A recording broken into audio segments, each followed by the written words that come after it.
That's a nice little intro by Ryan. Welcome, everybody, to episode 77 of Podcast Beyond. Beyond?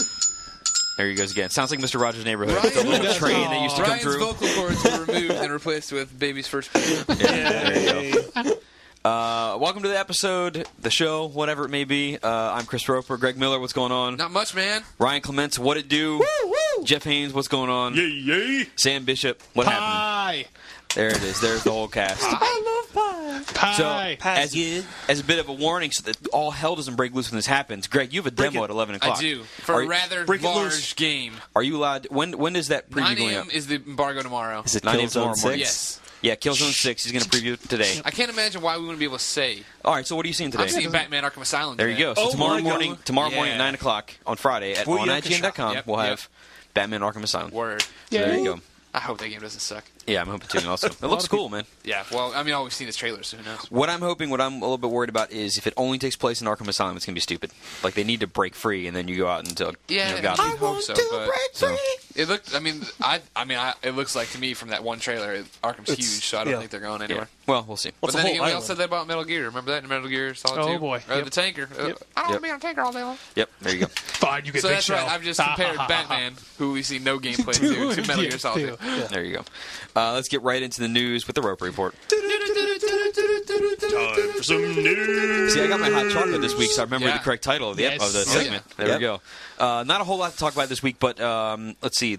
Earlier this week, we had rumors, inside talkings about the PSP2. What? Talkies. Which our inside sources are saying will have a multi-touch screen. So there we go. Oh, It can be- my God. So the DS has the touch screen. The iPhone is the hot thing right now for the past year and a half, basically, and that's got multi-touch. So Sony's saying they're going to have multi-touch as well.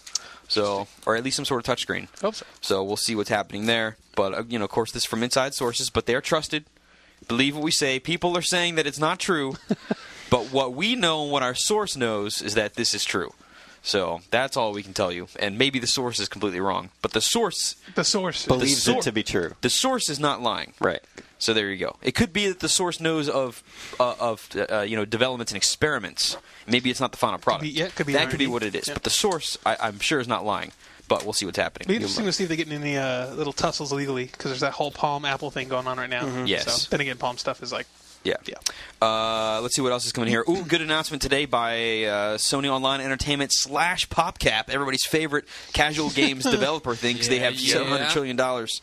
Bejeweled 2 and the infamous Peggle is coming to PSN. Ow! Oh my God! Peggle on PSN. Pegglelicious. All I want is Peggle on PSP. Oh, that'd be awesome. But on you might PSP, be able to Bejeweled download 2 has remote play, so There you go. They said they've Peggle. been toying with things like that for the other ones. There you Plus go. the trophies. I don't understand why And they're trophies? launching with Bejeweled 2 today. I would launch with Peggle. maybe Peggle's not ready yet, though. Well, then what are you doing? Come on. We'll see. But It also save the best for later. Zuma, It's Feeding just giving you a Frenzy, and taste. Heavy Weapon Whatever. are there as well. That's also Well, the Yeah. thing with Peggle 2 or Peggle and then Bejeweled 2 is Bejeweled 2 is older, so it might be going. We want to roll out with Bejeweled 2. Then that Peggle's still on the horizon. Yeah, it's I want it now. As reverse, if they launch Peggle, then you're like, I don't care about yeah. Bejeweled. You don't Exactly. care about anything else, but they just want to Save give the you a best for last, taste, get you or hooked, at least and then at the end. bam, Peggle. Now, speaking of twos, there are rumors, and it seems pretty solid to me. We'll get back to that in the news, or in the reader mail. But Read them out. word is coming out that Dead Rising 2 and Lost Planet 2 are on the way, and they're going to be multi-platform, which means they're coming to the PS3. I mean, Lost Planet 2, I'm cool with that, but Dead Rising 2, business. that is the business right there. boy. We were talking about it last week in the zombie segment. Who would you take on? Dude. Which multiple readers have written in and said nobody here picked Chuck Norris to be their partner, which I can understand that one. But you all realize that Chuck Norris is pushing the planet down with his push-ups. He's a little busy. Well, Yeah, that's true. No, but see, Chuck Norris can do multiple things. He That's breaks true. the He can do time-space multiple continuum. things. That's So true. really, he could actually, clone himself and kill 1 million zombies simultaneously. But that would be too easy. Yeah, exactly. It wouldn't be It good. wouldn't be a It'd be no challenge fun. for Chuck. Yeah, it'd be no fun. It'd be no fun. It'd be no challenge. Nah, you gotta slash a couple zombies. Square Enix has revealed the I guess sort of since the first teaser, kind of who knows what it was, but there is actually a Final Fantasy 13 trailer out now that shows actual gameplay footage. And it's on our site now. And it is on the site now in streaming form. Yes, you can't download it. Hotness. Square's rules that we can't let you download it, but you can watch it on the site. Looks pretty amazing. cool. It's long. Yeah. Very obviously. There's a lot of gameplay too. Yeah, which is- obviously the cinematics are pretty cool. I have no idea what the hell is going on. No. I You don't don't play need Final to. Fantasy It's games, just so I don't hot. know how much of that is I don't know the universe versus Well, no, it's just cool because previously the gameplay they showed, it was pretty clear it was probably target gameplay. Like in the previous teaser, it was probably just pre-rendered stuff that's what they wanted gameplay to look like. But in this one, you could tell it's solid gameplay because you see little tiny hitches, and unless they simulated that. But they didn't though, because like they did the exact same thing at the Sigma event that they had in Japan, where they would move from a cutscene straight into right into the gameplay footage that they showed with combat sequences. So it's probably going to be exactly what's going to happen in the game. You're just going to have whatever the CG is. It'll transition right into it. Oh yeah, for sure. I'm just saying that the gameplay that's in that trailer is actually how the game is going to look, if not even better, because they still are a year out or so. It's cool. I mean, they're getting to the point now where it's kind of hard to see where the difference is. I didn't think that was going to happen. Not this generation. The last bit of news for this morning is actually, I think, bigger than it appears on paper. Is that and this just happened basically. The announcement just came out, so the details about what's happening is a little bit hazy. But the Leipzig Games Convention has been canceled. Oh, what? No. So Leipzig used to be in late August? Yeah, or mid to late August, September at some points, but mid to late August. So what's happening now is basically there's Gamescom and then there's Leipzig, the German Games Convention, and that German Games Convention is apparently canceled for, and so in its place, though, the people that ran that are now going to have Games Convention Online, which will be July 31st to August 2nd, but nobody's going to care. At least nobody listening to this, because it's going to focus on online games, and by online I'm talking about browser games, casual titles, and mobile games. So Levi's going? Yeah, so Levi's going to, but we're not. But there doesn't sound like there'll be any like PS3 stuff, 360, Nintendo stuff, any of that sort of thing. So really, what is happening, unless there's a show that and this is where I'm saying the details are a little similar now, unless there's a show that comes up and picks up the slack, what had happened in the past couple of years was because the Leipzig show had gotten so big, publishers were, especially Microsoft, splitting announcements between E3 and that and GDC, all that sort of thing. And now if that show doesn't exist, now it puts more focus back on E3, and E3, everybody knows, is going to be bigger again this year.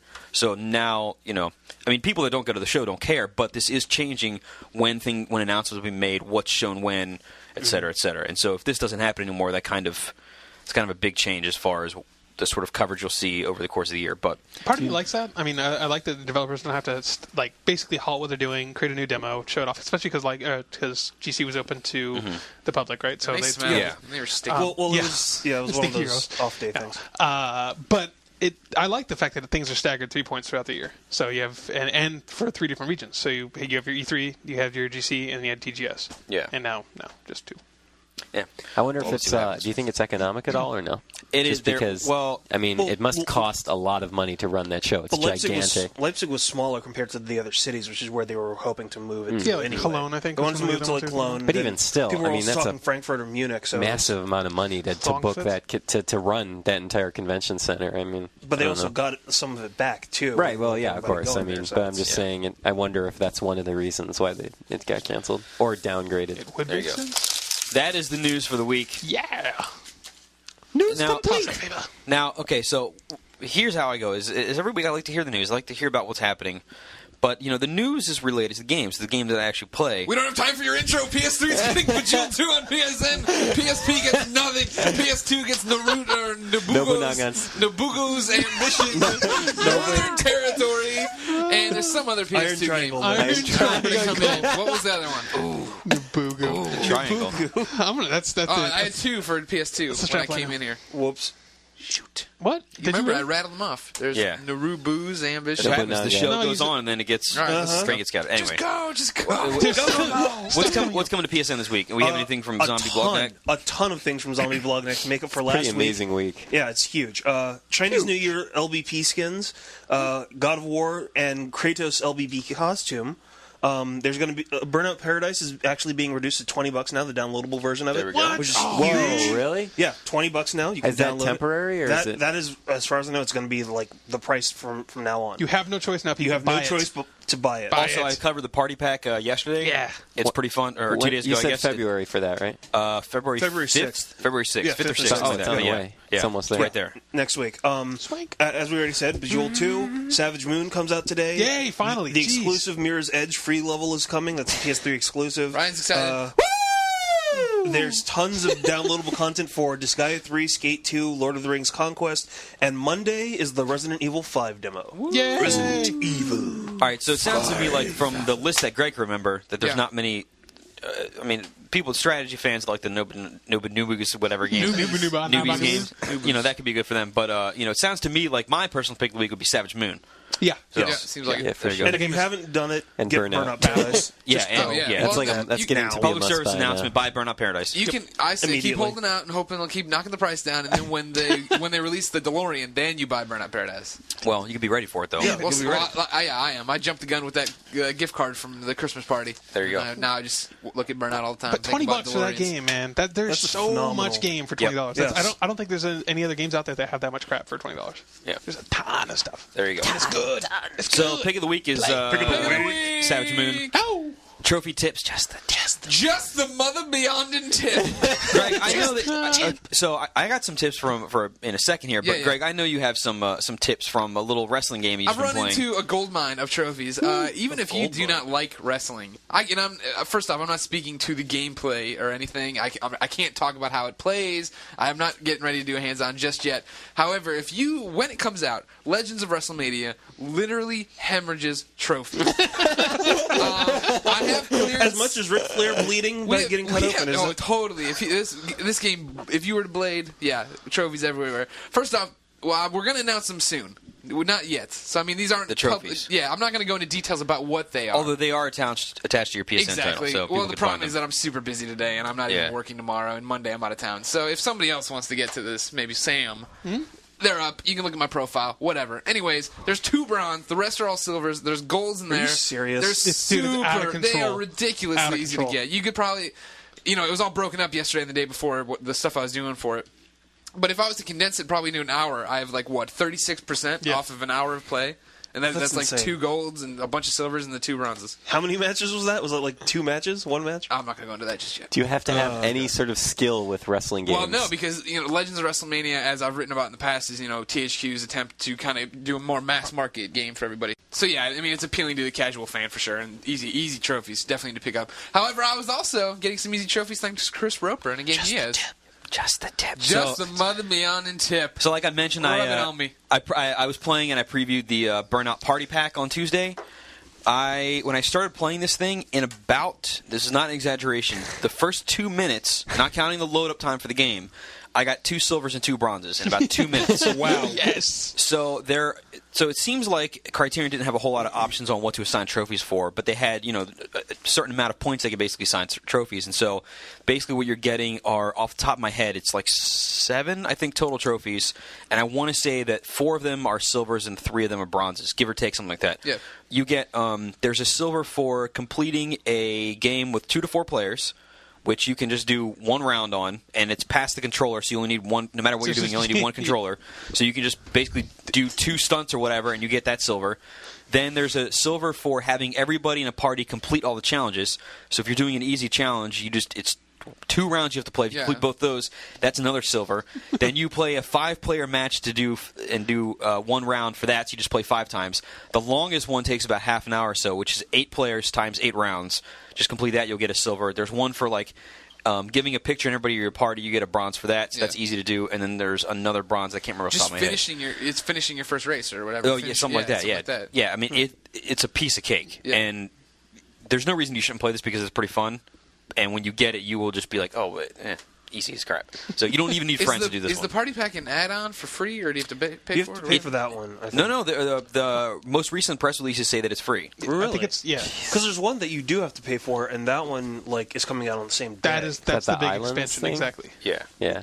So there you go. No, It adds there was some other one too. I think they're doing 2 and then the island. Burnout stuff is actually getting really confusing these days because there's so much stuff they talk about at the same time. Like there's the Legends Cars pack, there's the toy cars, there's the party pack, there's a patch that adds race restart, which wasn't in the build that I was playing, so that might be a separate download. Yeah, it is. Then there's the big island thing, and it's like, it's hard to remember which things you pay for and whatever. But anyway, Are the downloads easy? Can you just go into the game and just get everything? on the PS3 and the PC, this doesn't apply to the 360, but on the PS 360 you have to do it through the marketplace like normal. But on the PS3 and PC, with the party pack, once you download that, or maybe it's part of the patch. Again, it's getting confusing. The patch one. Yeah, it adds an actual in-game store now. So it's kind of like a sort of like the iTunes cover flow. So you can scroll through all the covers for all the patches. Yeah. It'll tell you if you have it, if it's on the disc, like the one I had all the stuff on it. It says on disc. It has placeholder for stuff that's coming, so it'll say coming soon on it. Cool. So that makes it really easy to make sure you've got all the content. So you can just go through and just download everything. You go through and click it, download. I haven't actually been able to download anything to tell you how well that part works because the disc I had all the content all ready to go, so I couldn't actually download anything. But the interface for it seems really cool. That game just got more and more appealing to me as time went on. Oh yeah, totally. And to the point of where I don't think I can not wait to buy it anymore. Yeah, for $20. Yeah, the absolute must buy. Let's see, getting on with the show. Topic of the week. Topic of the week. Now, if anybody is anybody, you've noticed this morning that Jeff's Killzone 2 review went up on the site. Indeed. IGN.com. IGN.com has it. PS3.IGN.com. IGN.com. It's on the site. Mm-hmm. Did you say if anybody is anybody? That's right. What I said. It's a true statement. That's a great... If you're a tastemaker, if you're a hip and down person that does down to down, forget it. Jeff, what did you score the game? That was a 9.4. There you go. 9.4 for Killzone 2. Greg was worried for a bit there. I was worried because Jeff kind of lost his mind for a brief second. I didn't lose my mind at all. No. I did not. He almost gave it a 5. Well, yeah, to Sony's credit, they sent us 23 different builds and iterations of this game. Yeah, that was the thing. I mean, like we actually had playable builds of it before Christmas. Yep. Jeff has actually played the game more than the developers. Jeff, how many times have you beaten Killzone 2? 7. There you go. 7 times. So if anybody says, do you guys finish a game before you review it? Yeah. Jeff has beaten Killzone 7 times. Totally unnecessary. And countless online time with however many steps of the game. Yeah. I know you've been playing plenty of that. So probably a good 10 to 15 hours or so. Yeah, so of just the online stuff. So yeah, that's a rather you played that enough to review it, I would say. Yeah, we're gonna still get email like this guy did not play enough. How could you? He didn't understand we're already getting Xbox emails. Yeah. How could you not give it a 10 for the graphics? Yeah. So you have all the single player trophies, right? I have like I think all of them, with the exception of the fact that the latest build that we got, which was maybe 2 weeks ago, had new trophies that we hadn't seen before. And Sam and I started running into these things because we had like all these builds, and it was like you could only use this build if you were doing the multiplayer, but you could use this build if you were doing the single player because it was updated and had all the graphics patches and had some of the load times corrected and all these other things. We started getting like our trophies completely confused and corrupted and mixed matched on Killzone. And we were using like different servers. So it was just this huge like mess. But part of it was that they're actually adding in additional trophies. And so, like, there could be completely new ones by the time it ships, and there'll be ones that we wouldn't have actually gotten. That's why I don't sync up my actual account with my test system. No, it doesn't matter, because it was just a cache thing on your debug. So in your face. It just carried over. It didn't matter what you did. I'm holding on to my gold. Cheated my way to general rank. Thank you. I wonder if they're going to reset those. I'm very curious. They better not. No, actually, they're you live mean now. just my settings? Yeah, the trophies are live. Yeah. They can't take it away from me. If they take it away from me, I'll drive. See, I don't through know. Sony. I don't know. Drive to Sony all the way down to Foster City. See, I don't know if it'll be that, but I do know that they're extra trophies, so there are things that probably won't wind up. It's extra trophies over to the same thing. Yeah. So there we go. So Jeff, for anybody that hasn't read the review, shame on them. What about? You are not anybody. I mean, obviously with the 9.4, it seems like Guerrilla has at least, come close to matching that original, ideal they had for the trailer. And I've only played through the first third of the game. Mm-hmm. But the game. There are a couple things that you say in the review that don't look quite right, like the revival phase gun or whatever the hell that thing is, and But I mean, on the whole, the game looks astonishing. Right. I mean, the thing is that everybody keeps going back to that E3 target render, and it's like, okay, that was infamous. It's become infamous because it's like, that was CG. It wasn't CG. This is what they're aiming for, or whatever. And for there were rumors like it was running in the engine, but at like 1 frame a second. Right. And for the most part, I mean, they managed to get as close to that as possible. In some places, it almost feels like it surpasses it just because of the amount of things that are going on and what it looks like and the impact of the scenes. The biggest thing about the game is that there are some technical issues because they did set the bar so high and they shot so high for it that there are some things that do wind up standing out. I mean, you do have a lot of low-res shadows on people's faces, on environments, and they're obvious. I mean, like, it is just really, really ugly compared to some of the other things, especially when you have somebody who's got bad low-res shadows just vibrating on his face, standing next to somebody who doesn't. That's the shadow and you just sit there and you're like, okay, why is this going on? Like, it should be uniform across the whole thing. Or texture pop in, and you can blatantly see it pop. Or that does happen in a lot of games. Geometry, it happens a lot, but there's like geometry pop along with the texture pop, so it just like snaps into view. Or like the other thing, which is one that Sam, Greg, and I all ran into, is the fact that because there is no install option, you pretty much are at the mercy of the disc and it's streaming off the disc. And so every now and then, as you start to move towards a checkpoint, not only will the game auto-save your checkpoint so that you can start there if you happen to die, but it will start to stream up the next section that you're going to play through, which causes a hitch. And earlier builds, it was like 5 to 10 seconds. Sometimes it would even go as high as 20 seconds. Now it's like a second or so. Yeah, it's about 2 to 3 seconds at the most. Yeah, I would say it's on the order of like 1 second. Yeah, it's really quick. Yeah, I mean, like it's really quick. Still, but it's one of those things where all of a sudden you're running through and you get to a hallway and you see it's not as bad as Half-Life 2. You're walking down a tunnel and it loads for 30 seconds. It's not nearly as bad as that, but it's just like as you're running through, all of a sudden you have that hitch and then you keep going and it's like, okay, that's it breaks a little momentum. For me, at least the parts that I've played, it always seems to happen in a stairwell. Like you'll have just finished the fight, usually in corridors. Yeah, you're on the way to the next place, and then it hitches there before you go up the stairs. You're like, whatever, I'm not fighting, so who cares? It's never in the middle of a firefight. It's usually as you're moving through different places. Very different from Tale of Despero, which I reviewed, where there would be a load screen mid-jump between platforms for like 10 seconds. Good luck with that jump. I'm willing anyone right now can archive this for future reference, but I doubt in any other Killzone 2 discussion about review score will you hear Tale of Despero brought as a reference. That's indeed. It's totally. It makes sense, though. It's germane. It's showing the best to the worst. My thing was that I loved Killzone 2. Like, I think it's a great game, and I mean, anybody who listens to this show knows I'm not a huge first-person shooter fan for sure. And this is one I actually want to go back and we've already created a podcast Beyond Clan. We'll see if they wipe the servers, if it's still there or not. Right now, we're number 1 in the world. Yep. Thank you. Feel that? Awesome. Out of how many clans? Feel that? I don't know, like 5. There actually are a couple clans that are out there. Yeah, we're all tied at 100 because nobody's played anybody. But anyways. Like, I can't wait to play more of it. I can't wait to do editor beatdowns. I want to go back and do it on harder difficulties, which is something I can't say for any other first-person shooter I played. Not to mention I don't even complete most of them because it feels so similar. Like my problem with the Resistance, like I won't even get into it. I had issues with it where I didn't want to keep playing, and I definitely didn't dig multiplayer like I did this. Whereas like now, when me and Sam, like before we even knew we could put bots in there, we both forgot about bots. Yeah. Sam and I are like, well, let's get on. We'll just play each other. And then we got it. We're like, oh, how do you put bots in there? Just running around killing everything. And the game looks so good. Like the single player mode, it's a typical crazy futuristic shooter where the story kind of gets out there and you're like, well, I don't remember what I'm doing, but I mean the game looks so good. And that was my problem with the hitches. That would granted not as bad as they are, or they're not like they were, but my problem with them was because I'd get so engulfed in that. All right, I'm taking all these dudes, or when you run up, like I know I've written about it before, but when you run up and like your second main crash or whatever, you run up, you're talking to the sergeant or whatever. There's all this lightning and crap. It's dark. People are shooting at you. Right. Like that moment is so intense. Yeah. And then if you can step back and go, man, and this looks so good. Like people look great. The things it's great. Yeah. It's my thing with it was I hadn't really played much Liberation on the PSP, and I'd never played the first game.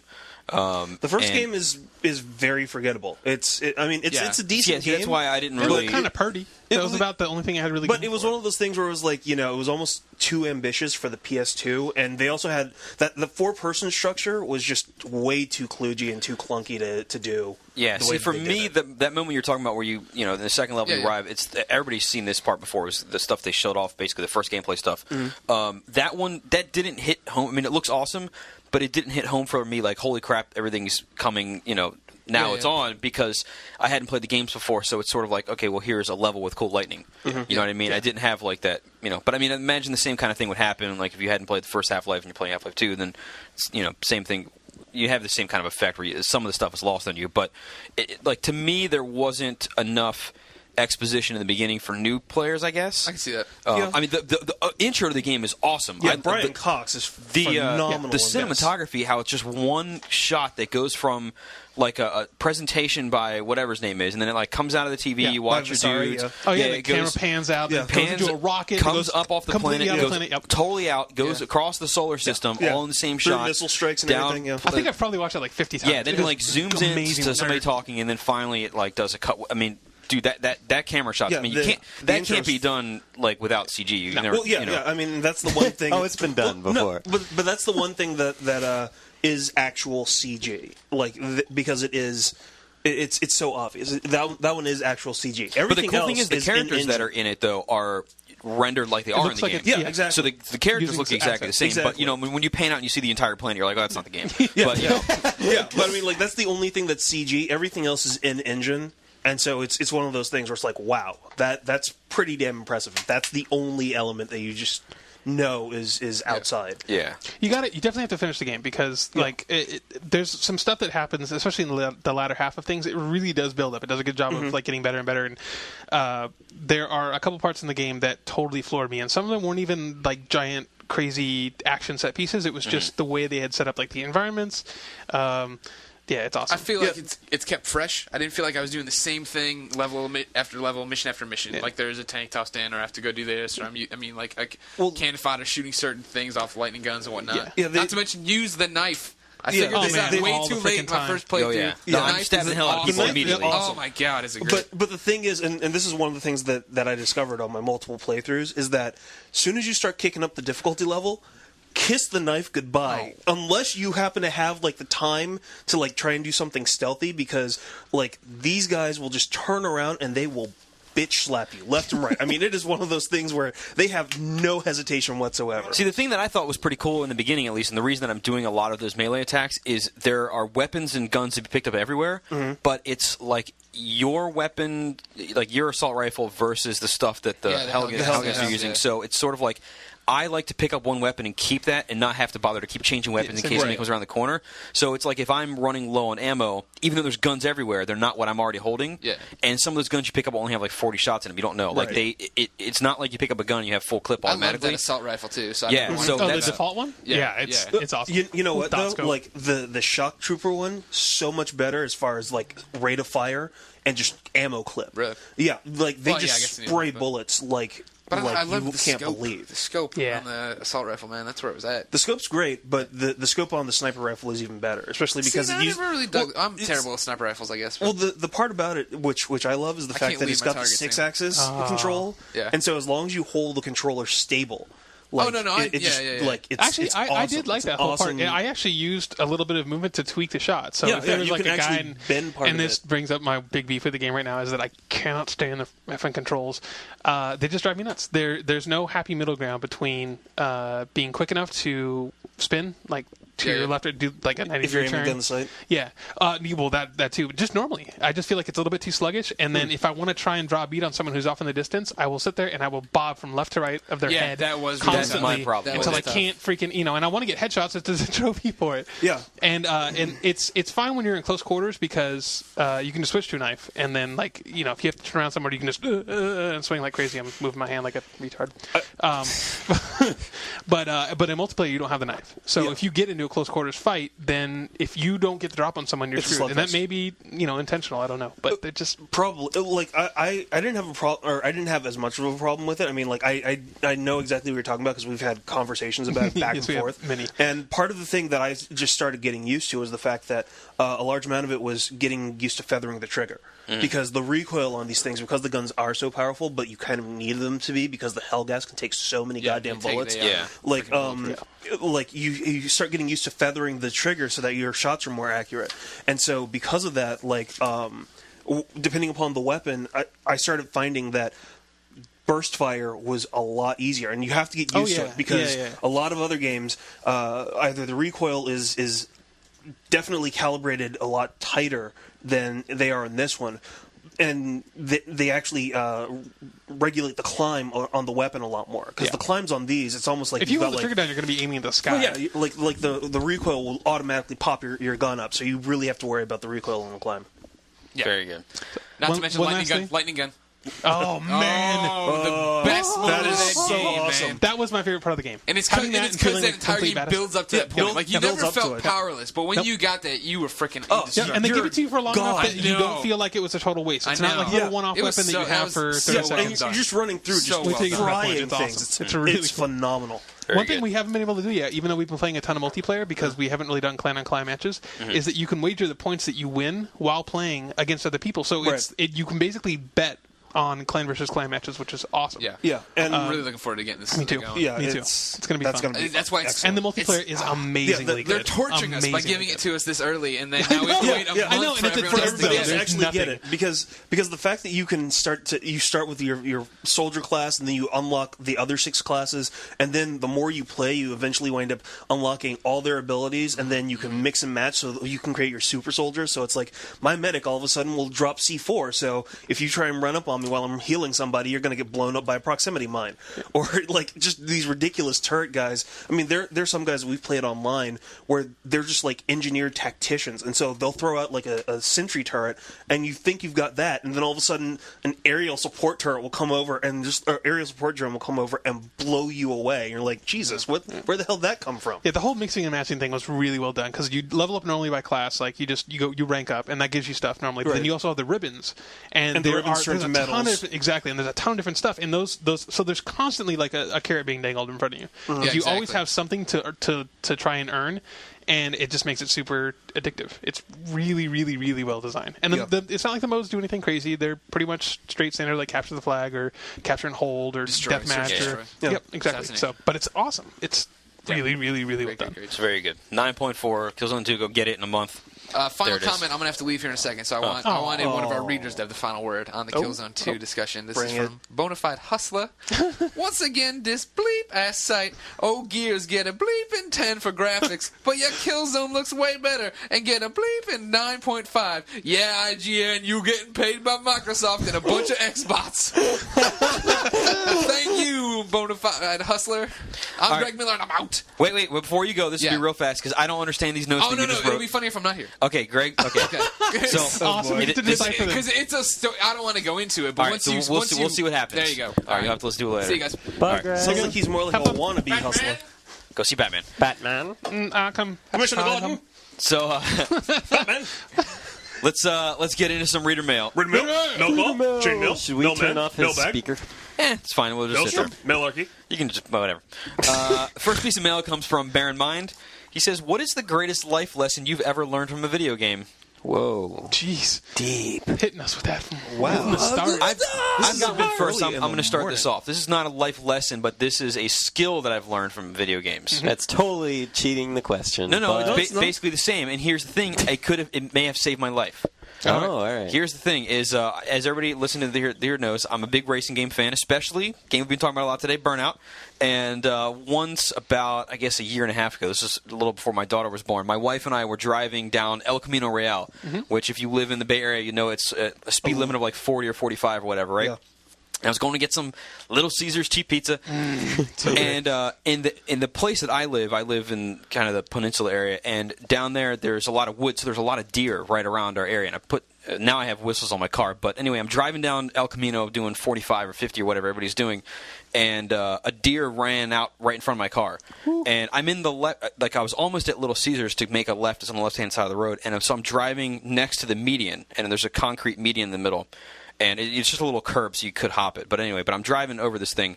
But right where this happened, there was like a little kind of cutout where somebody going the other way could come over and make a turn, right? And I'm not really, I'm not looking for to be dodging anything. But this deer, it was a little deer. But anyway, it comes about 40 feet maybe in front of my car. And when you're doing 50, that's pretty close. And I didn't even think about it. And there was that hole right there where that turn lane was. And I pulled a dodge move into the turn and then drove back around the other side of the deer back into the road. And I'm like, I did it instantaneously without thinking about it. I didn't even pay attention. I wasn't necessarily paying attention to my surroundings. It was all just happened to being. And I swear that had I not played as much Burnout as I have over the past, however many years, I would not have been able to do that. I completely believe that Burnout prevented me from hitting that deer then. You threaded the eye of the needle, man. That's exactly what I did. I mean, it was perfectly aligned because they had that one hole right where the deer was. Yeah. But had it not been playing Burnout, I wouldn't have been able to do that. Your wife was probably smitten with your driving abilities, wasn't she? There you go. There you go. Thank you, Criteria. I don't think we can top that. No, I got nothing. They have just made me an empty shell of my former self. Always have a full clip? I don't know. No, I feel like Great items are found in boxes and avoid exploding barrels. I have a good one. Here's a tip that I've never done. But apparently, a lot of times, if the world is going to end, and you are the savior of the world, you will catch amnesia before you're supposed to go off on your journey. Mm-hmm. So it's probably a good idea to keep a diary or at least have a note somewhere on your person at all times that says, here is my name, here's where I'm from, here are the major elements of my life, here's my family. That way, when you wake up with amnesia, you can refer to your own list, kind of like the guy in Memento. To tattoo it onto your... There you go. Here, I have one, though. This is going to sound a little bit corny, but I think playing so many Final Fantasy games has taught me a lot about, like, amnesia? Strength... No, not amnesia. But strength of character and, like, courage, stuff like that. Chocobos, chocobo breeding. I'm sure that comes in very handy in real life. Emo League characters. But yeah, definitely like playing Final Fantasy 6 and 7. It shows you a lot about just how to stay strong and stuff, and like seeing those characters overcome things that you would never possibly have to worry about in real life can be inspiring. I hate to say this, but you're dying. I can make it. See, you're fine because of Final Fantasy. Exactly. There you grab go. a big sword and go out into the world. Get a soldier on. There you go. Carry on, my wayward son. There you go.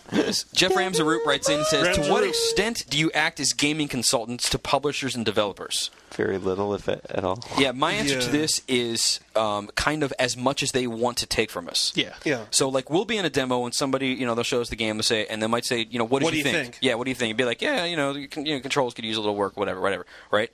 And then, for the most part, though, it's going to be the previews that we write. Mm-hmm. And a lot of that is dependent upon, if somebody shows us a game and something's clearly early, we won't call it out for being early, or we'll say, it is early, but we're not going to say the graphics are totally messed up at this point, because there's no need to say that. But if something's kind of like screwy and we're like, hopefully they kind of fix this problem and whatever else like that, then, that is probably, I would assume that if I was on the other side, that would be, if people were to read it and actually pay attention to it, that would be the most help that we get. So you're seeing 90% of the feedback we give to publishers because it's almost all in articles and stuff like that. So it would depend on how much that they want to read what we're writing and how much they take away from it, and don't just assume it'll be fixed. And I think too, over the years we sort of you develop a little bit of a sixth sense about what parts of a game are going to change or what are going to get polished. Right. Controls are a really good one. It's usually something where you can kind of suggest that, and they can change the scheme at some point or another thing. Graphics, that's one of the last levels of polish, and that's something you can't really touch because on. We don't see it until exactly. And usually if there is any kind of quote unquote consulting, it usually is somebody going like, what did you think about this, or hey, did you check this out, or whatever else. And if anything, that's more like an off the cuff thing. It's not like they're going, well, Yeah, like, it's basically exactly the same. Of if somebody gets a game and you haven't played it yet, and then you're like, hey, is it good? Is it fun? What's it like? Yeah. Exactly. And then you say, it's pretty good. Sometimes they'll take that feedback and they'll actually do something about it, because they'll go like, hey, this is great, and we're like, this part kind of sucks, or it's too easy, or whatever else, and they'll go, oh, okay, well maybe it is like a little easy and we're just too close on it. But that's one of those things that we don't have any control over, and it's not like we're filling out forms and like going, hey, you should really do this. And it's usually a consensus thing. Yeah, too. it's usually a consensus of everybody in the room. Well, not only that, but multiple places. outlets, multiple people, multiple offices that all kind of say the same thing. Yeah. Then it's fine. But most of the big changes that happen with the game almost always come down to focus groups. Yeah. They pay a bunch of kids to come in and play stuff, or different age groups, and then go off that. Sometimes it backfires, sometimes it's retarded, and it ends up breaking things. Yeah, it ends up ruining some games. But our job isn't really to do that stuff. Yeah. We try and help out where we can, but Dom OSX writes in. He says, Greg, who's not here, so we'll answer for him. Describe what you would consider to be in your mind a perfect Superman game. Potato. Greg's obviously obviously going to have his own opinion on what this is. Here's my take on this: and is that Superman is an extremely difficult character to properly represent in a game, because really, I don't read all the comics, but really, from what most people know, is that his only weakness is kryptonite. Or magic. Or magic. So therefore, I'm just you get stuck in the Mortal Kombat. So therefore, any Superman game where you have a health meter and you can die from bullets is immediately wrong, and the flight controls are usually screwed up. Yeah. And flight controls are usually the worst thing. If I was put in charge of making a Superman game, I'd have to go back and read the comics and do all that kind of stuff. But I would actually like to see a game that is kind of I guess sort of like what Heavy Rain is doing. Heavy Where Rain. you play the game and no matter what happens, you keep going, right? Mm-hmm. So as Superman, you don't die, or you could via kryptonite or whatever, but you play the game and it's like, if you save this town before, whatever happens, then they will be alive and they'll influence some other part of the game. But if not, you keep going. Yeah. And it's like your actions as Superman influence what's happening to the game, and it gives you... That way you don't have a kind of watered-down version of Superman where they change the rules or everybody has kryptonite bullets or something stupid. You actually would play as what he's doing, and, you deal with the consequences, who you choose to save, given two simultaneous actions and stuff like that. I think that would be kind of cool way to take it, but Well, problem is he's like a god character too. I mean, he's very very close to being pretty much invincible. He's got one little weakness because that's good, but I think you'd have to start it out with him being young and sort of coming to grips with his powers. And that's the only way you get a progression. You'd have to start to reduce like some things too. I mean, like because he can actually fly around the world so fast that he can essentially reverse time. You have to slow down his suit. Which is stupid. I know. I think you people that don't read comic think that that's it's just stupid. That's not even canonical. Yeah, I know it's not. But like, there's so many people that believe that that's exactly what it is because that's all they know of is like movies and everything. But like, there's certain things like the super breath and the vision and the speed and the strength that like you'd have to kind of level it up. So that he wasn't so overpowered at the beginning that it's like, he can do everything. There's almost nothing that's actually going to be a challenge, even with Lex Luthor. So what you're saying is just make Smallville the game. Yeah. Now here's the thing. The original few seasons of Smallville, I remember, were being really good, and then it went downhill. Teen drama stuff. It just kind of got to me. But I liked it actually at the beginning. I'll admit that I watched it. Here's my other thing too: is why I don't even remember. Why I believe that you could probably make something, given time to figure it out. I think you can make something kind of cool, like what I was saying with like the kind of Heavy Rain approach and stuff. Heavy Rain. Stop. What happened? Anyway. Jeff's joke is getting old. Never. Too late. If I owned a development studio, I would never take on a Superman title. No, I would never do it. God, no. Because to me, that's one of those things where you're like, this won't really work. It's so hard to deal with, and you're like, nobody should probably make a Superman game. The scope of that thing. Well, Gabe and I from Game Spy and I were talking on the shuttle on the way here about how we would like to see the scale of things change. So last generation, it went to sort of the GTA 3 open world sandbox kind of thing. The only way to really go from there is just increase the scale. So make it like a planetary thing where you can go from the planet all the way out into outer space and have like an entire solar system or something like that. Superman can totally do that. He can fly. He can just go straight up into the air, and he can fly, past Mach speeds. But the kind of stuff that makes the comic so fun is the fact that there's a ton of creativity. If he's fighting a supervillain or something and the guy's really strong and Superman has to, he could fly through a building a couple times to weaken it, then rip the top of it off and then beat on the dude with the thing. Yeah. That kind of stuff you just can't have that kind of creativity in a game. That's the problem is if you try to make that in a game, it's like you spend months or years making that piece of tech work. You can't use it just once in the game. Exactly. That means you have to use it all the time. That means it's some stupid little hook that you can constantly use, and it's like, well, you only have 2 of those in the game. You can fly into outer space and drop a meteor on somebody, or you rip a building off, and you're like, well, those are my 2 super moves. It's like a Mortal Kombat, freaking rip somebody's spine out and just keep doing it every time. And most likely it'd be a quick time event, too. And so, I mean, that whole thing, to me doesn't really work. Super Jedi SS3 writes in, has a couple questions for us. The one I've chosen to read is, favorite TV show as a kid? Jeff, what do you got? Oh, God. Come back to me. I gotta think. Sam? I also have to think. Let's see. It just depends on how old I was at the time. Yeah. I can't pin one down.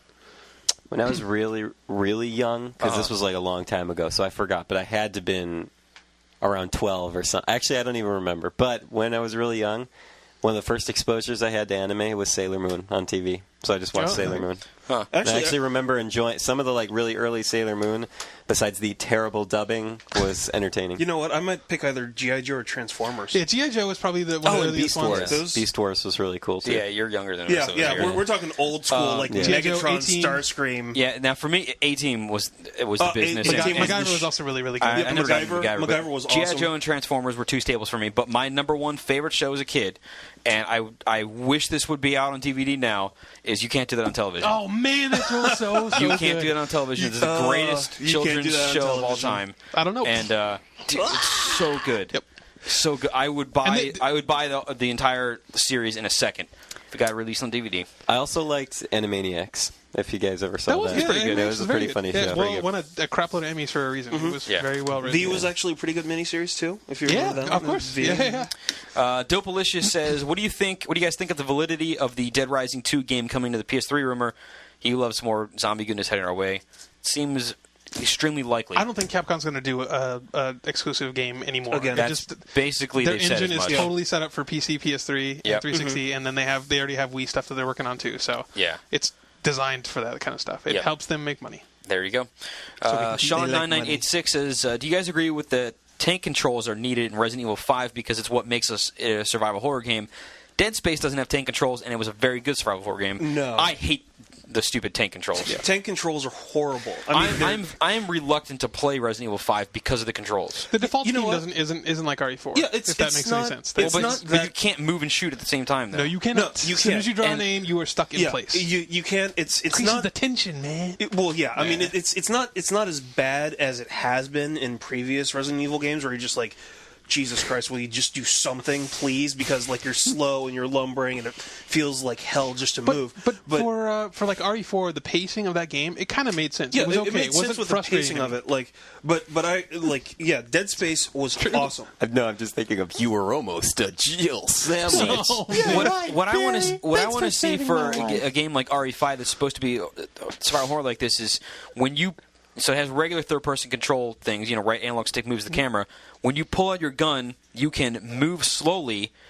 You can run and shoot, but it acts like a, like the blind shot over top of cover. Oh, yeah. So if you're running and shooting, you have no control over where the bullet's going. Basically, it's somewhere in front of you, and you may hit somebody if you want. Right. And you can kind of use it to clear a crowd, but you can't ever actually target anybody. So to shoot somebody correctly, you would need to kind of stop and move slowly, or have a big enough gun that had an area effect, like a shotgun. But that would let you still move and shoot, and you wouldn't be, you would still have the thing where you need to slow down to be able to kill some people, but right. It would help solve that major problem for me. That was usually the best way to communicate to us. Yeah. Speaking of, Gabe just came to the door with a sign that said, "Greg, they're here." Whoops. Oh well, I guess Greg's missing in action. Ryan and I are like just gesturing everywhere. He probably thought we were breaking down. But no, you don't need tank controls, Sean. Dom OSX wrote it, and again, it says, "Ryan, you should talk about the new Final Fantasy 13 trailer." We did this already a little bit, but let's not focus on what kind it of is, what it is showed. Exactly. What kind of new stuff have you seen? And cut. The gameplay looks like what I think it looks like is a mix between the Final Fantasy 12 sort of free roaming. What you can't see here is Ryan's doing hand gestures, kind of like he's circling things, mixing, wax on, wax off. It's like he's spreading out cards on a table. Yes. Sure. Anyway, I'll try to do it without hand motions. No, you can keep and doing not cripple myself. I'll just continue to tell people what you're doing. It's theater of the mind, man. Come on. It's like a mix between the Final Fantasy 12 set pieces where you have all the characters at once, right? Yep. And it also has a lot of Kingdom Hearts elements because it seemed like at one point Lightning, the main girl, knocks an opponent up into the air. I did an uppercut motion. There you go. And like flies up with him and like starts wailing on him in the air, which is so sweet. I love aerial combat. I guess that's the new hot thing because White Knight Chronicles does the exact same and thing. so it looks like it looks like you're selecting different attacks and stringing them together. So it's still menu based, but then they play out right after you select them. Yeah, and that almost is exactly what White Knight Chronicles is supposed from what to do. I've been able to gather, like it is kind of like a combo system, and it depends on exactly where you happen to be. It's not necessarily like an active time bar thing. It almost feels more like a real-time situation. You're taking definitely your time. Yeah. But your combos are also based off of whatever the attack system is that you have at that moment. So I think because Lightning has so many things, because she's got her guns and she's got like a couple different other things, it's one of those actions where, depending upon your style, you have completely different attacks available to you. Caleb, one of our video guys, I guess he read somewhere, so don't take this as fact, but he read somewhere that there might be like a point system, and each action you select reduces the amount of points you have for a particular turn. And so it's sort of like the VAT system, kind of, sort of, from Fallout. You can select a series of actions, and as long as you're within that point range, you play out the actions, and you do it. And also, there's a really cool CG part where Lightning snaps and like this personal electric field goes over her, and she does all the sweet acrobatic moves. So I'm assuming that she has some sort of magic or, I don't know, something like that. It seems like Technology. it's more like a tech thing or something. Yeah, it's awesome. Like is that the shield where it has looks like it's made up? I can't even talk. Looks like it's made up of a bunch of rectangles. No, that's when those robots come out. I think this is where hex shield. She actually snaps, and a field of shimmering electricity goes just around her body, like a silhouette, and it's awesome. It looks so cool. I want that game. But it's very exciting. There you go. Last question of the week is from American Ninja 1, who says, how many trophies do you guys have, and what is your trophy level? Speaking to Greg, since he's not here, I believe that he is level 8, a good 15 or so % in, and has, give or take, about 370 trophies. Mm-hmm. You keep good tabs on the team. Well, I know he was just showing it yesterday because he's going through the resume stuff. I am at, this is off the top of my head again, I believe I'm nearing the end of level 6. I'm like 85 or 90% there, and I have like 270, 280. Mm-hmm. I don't have free time at home, so I'm behind Greg. But so I'm about there. I'm a big trophy whore, so I got 525, I think. Jesus. Yeah. There's a bunch that are still waiting to be synced up, so I don't know what's going on. I don't know what the number is right now if you pull it up. But and then I'm somewhere at level 10 or early 11. I can't remember. So there you go. So Sam has a lot. God. Speaking of free time. I have no idea what level I'm at. The last time that I even checked my level was probably months ago, so I couldn't tell you any of that. I'm only at level 5. Usually 5's a good number. Usually a lot of the games that I review that you guys get trophies out of, I play on my test system, and I don't have because I'm very, very particular about that stuff. I only play my account when it's a full boxed retail game, so that all my trophies are as pure as possible and as accurate as possible. Untainted by the test system. I do both. Pretty much everything comes in if it's a preview build and it has trophies. I end up playing it usually on the debug on the normal servers or whatever, and it all syncs up fine. So. Oh, I know. I'm just particular about that. That's part of my OCD. Yes. Part of the magic that is you. Jeff, you have a couple emails to read off. Yes, I do. Everybody's big bola wrote back in to say last week's update was a bad one, but this week they returned to form. They beat the defending conference champions Immaculata University in their building last Thursday. He had 7 points, 4 assists. They then went on to beat the number 2 team in the conference, Newman University, giving them sole position in second place. He played a solid game and hit the winning free throws to close out the win as they won by 3. They have some big games this week, including a rematch with Marywood University that knocked them out of the number 1 spot 2 weeks ago. And will keep us updated for everything. Hope all is well. That's from Big Baller. Hey, Jeff. Good job. Yeah. Now, our Beyond runner wrote back in and said, hey guys, Beyond. Hope everything's going well with you and that you enjoy the holidays. He apologizes for being MIA the last few weeks, but he's been really busy training with work, and it's his busy time of the year. He finished his last training run last Saturday, which was 10 miles, and everything's coming together. But what makes it even better is there's now a Beyond running team. Yes. Oh, that's what I'm talking about. There's a group of 7 of them that are completely in the race in the name of Beyond. Hells yeah. Hells yeah. That's awesome. They all want to let us know that the event has sold out in the fastest time ever in its history, so there's going to be about 13,000 to 14,000 runners expected next Sunday. So he thinks that it must have gotten popularity from the huge popularity of Beyond. That makes total sense. I have something that's not Cold Comfort, right? That sent that in? No. All right, this is David Walters. All right, because Cold Comfort, I have something to piggyback off that. He also wants to be a Podcast Beyond runner, so he should contact David Walters. Yeah, he's the team. Because he was saying that for 2009, he signed up for the Nike Plus Challenge, which pits 360 users against PS3 users, and they're way ahead. He's like third on the leaderboard of 43 individuals, and he's encouraging other people from the PS3 lobby to sign up. Indeed. He has a link there. Nike Plus is, as I understand it, the thing that you can stick in your shoe. Is that right? Yeah. That will track all of your stuff, and then that actually uploads, and then you use that as a cumulative stat. I should totally get in on that. Because I if I started can level jogging. up anywhere, I'm going to totally try and do it. And I level up in real life. Yeah. Heck yeah. But yeah, like David just wanted to say, on February 1st, they run for Beyond. He asked us what our thoughts were on BioShock because he got it for Christmas and he didn't remember what that game sucks. Had to say. Man, worst game of the year. It's awesome. Game's it's awesome. Great. And he also wanted to let you know that he's also praying for GT5 to make it up by the end of 2009. Very good. And finally, we have a possible new Beyonder coming into the fold. We already have to join the runner? Big Baller, and the Turtle. Parker the Turtle, the Beyond Turtle. That's right. His name is Craig Hayworth, and he says, "What ho, brothers beyond?" What ho? Well, that's good, sir. He's a major fan of the show. He has two things to say. First, after listening to your podcast for a while, he's been inspired by some of our more dedicated fans, Little Baller, Beast, the Beyond Runner, and of course Parker the podcast Turtle. He spent a long time thinking about what he could offer us, and decided that the only passion that he could offer that is bigger than video games is fencing. He decided to show his support by asking to be made the Podcast Beyond's official swordsman. He fences foil and saber. Saber. He fences foil and saber. Apparently not epee, which is kind of an odd choice, but maybe he doesn't like it. And he's getting ready to compete in a few upcoming tournaments. He promises to uphold Podcast Beyond's high standards and honor. You have my sword. There you go. That's pretty rad.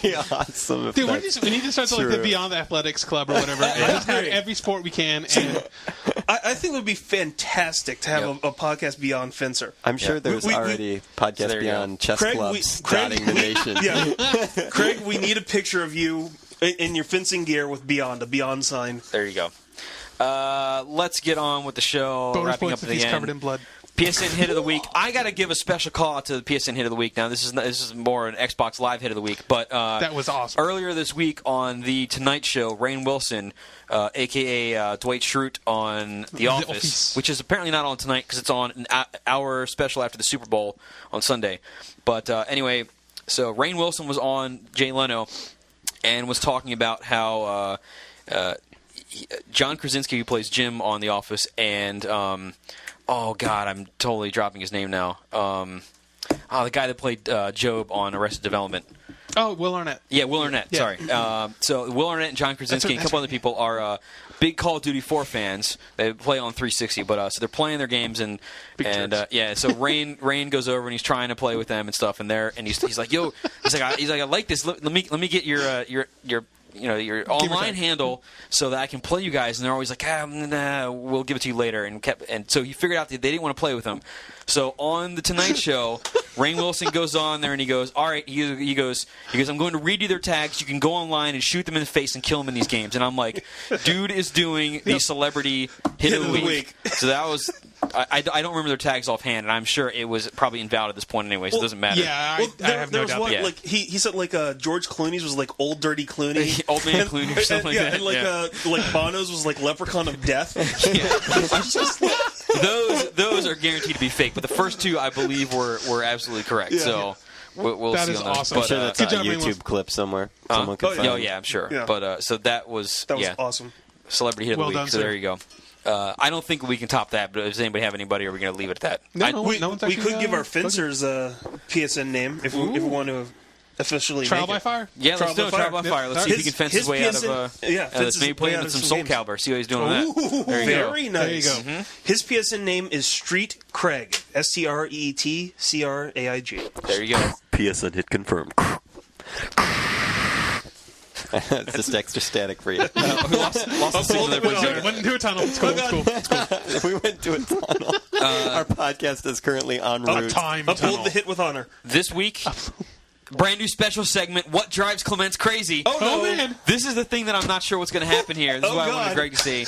But he says, I know his little note on here just says, if I'm not here, say ass crack. Oh, yeah, that's right. That was from yesterday. That's right. Ass crack. That's right. What the hell is that? Yeah. I told Greg the other day. He's a jerk. I'm going to go beat him up afterwards. This is working so far. That's correct. No, hold on. That's correct. Let me talk. That term for some reason actually really bothers me. Like, it gets under my skin. Like, I really don't like it. And he kept saying it, and he was just like, "So does it really bother you?" And I'm like, "Yeah, it really upsets me." He's like, "Oh, okay, I'm sorry." And he was nice. He didn't say it the rest of the day. And then now he does this and just brings it back. It was all in his head. It might have all been in his head. Now we know what drives Ryan crazy. I think it's because like whenever I'm describing a woman, I like to use as most polite and nice terms as possible. And so when you apply the most disgusting, stupid term "ass crack" to a woman, I hate that. It's just stupid. What context would a woman and ass crack come together? It came from on the Artinelico 2 case, the drawing. Luca, one of the girls, like you can just see like the curve of her back leading into her butt. And so he was like, yeah, and he was like, "Oh, you can see the ass crack," and I was like, "Ah, man, I hate that." And he was henceforth, just like, and then he should be known as Heine Crevasse. Heine Crevasse. That's a much better term. Heine Crevasse. Heine Crevasse. So there we go. That's the explanation of it. And that's what's bothering him. And that's why Greg Miller will not live to the end of the day. Affleck, ask Sweet. Maybe he'll just stay in the Batman dim all day. Oh, you can't kill him in front of I just that would be bad. But no, the problem is if he does that, you're gonna have to write the preview. Yes, So you're just gonna take and on you extra. haven't even seen it yet. That would be really tough. Problematic. Yeah. What if he there we picks go. up some tips, though? What if you try to go in there to kill him and he's just hanging up on the ceiling, just chilling, waiting for you? Don't That think wouldn't surprise me, happen. Greg. Totally could. Yep, totally. Absolutely I feasible. walk out of the podcast room, you just Exactly. like in in Sin City. What are you doing? When Ryan, that girl swipes swear to me. Swear to me. Ryan, do we have any tournament winners of the week? What is we Beast doing? Beast786 sends in a message that this week's PS3 Community Challenge winner in a Call of Duty World at War game is Lamborghini 94. Congratulations, Lamborghini 94. And thank you, Beast, for your constant individual updates. So, Unless anybody else has anything else to add, I believe that brings us to the end of the show. Yes, and I was thinking I had said in my head that Greg was going to do a song, but then he left, and that didn't register. So I don't really know. Do we have any recommendations? Anything we want to hear? Or are we just going to maybe? We'll just you can freestyle. I'll use a little Baby's First Piano. We'll play over top of this, and then where the hell is it? Do you want me to give a beat for your piano for the music? No. I'm going to play the music, and then you will play too. You'll just sing whatever you want to sing. All right. You ready? Hopefully the sound's on. All right. Oh, there we go.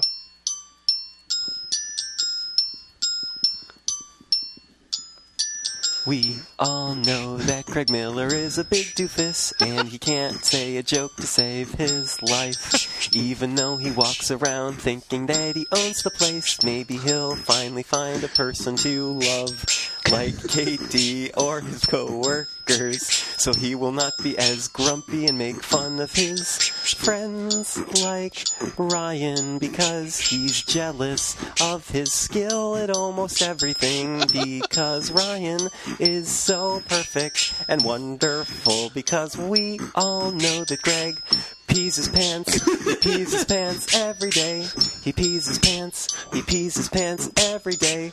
He loves giving Portillo little kisses. Yay. Beyond.